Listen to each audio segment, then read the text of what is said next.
महंगा पड़ा social media रे नाच नाच पाई विद्यालय रे शिक्षयित्री को विरोध निज इंस्टाग्राम अकाउंट रे भली की भली ढंगरे नाची चर्चा रे थिबा हिंदी दीदी को ग्रहण करूनाहांती छात्र छात्री और अभिभावक खास एथिपाई से 2 मास भितरे 4टी स्कूल रु बदली देलेनी निकटरे दीदी को एक स्कूल को बदली करा जायतिबा बेले अभिभावकों महल रे तीव्र विरोध देखा मिली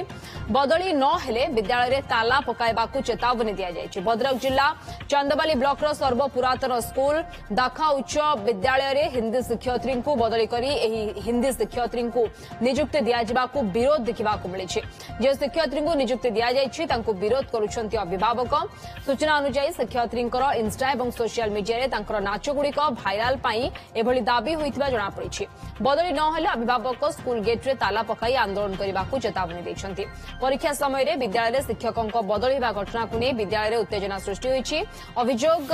जिलापाल पर्यंत पहुंची तांकर इंस्टाग्राम में डांस करथिबा फोटो एई सब विवादीय फोटो को देखिकी तांकर अभिभावक माने प्रथम गर्ल्स स्कूल रे अभियोग कले। अभियोग करला परे तांकू अन्यत्र transfer करागला Kothla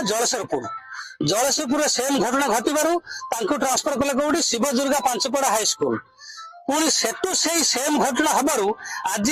Chandwali Dakha school तांकू transfer कराइछि। तेणु करिक आमे समस्त अभिभावक आसीचु ए दाखा स्कूल अभियोग करचु ए विषय रे ब्लॉक एजुकेशन एवं डिस्ट्रिक्ट एजुकेशन ता संगे संगे कलेक्टर महोदय को अवगत कराउचु। आमको ए जो विवादीय दीदी जहाँ नाम लोपामुद्रा सी दाखा स्कूल रहिबे नहीं से दीदी दुनिया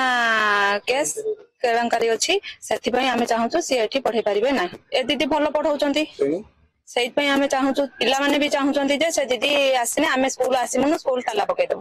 कलेक्टर किसी शुणिले ना कि डीओ किसी शुणिले ना मु तो किसी करी ना कहीं जहाँ आप्लिकेसन उपरस्थ अधिकारी को जड़े आ तो मोर किसी सेमती क्षमता ना हाँ जन फोन जन अभियोग मैंने से शिक्षयित्री को मैंने ट्रांसफर करूनी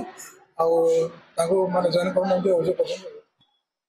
लेखा से समाज हिसाब से रिलीव कर जॉइन कर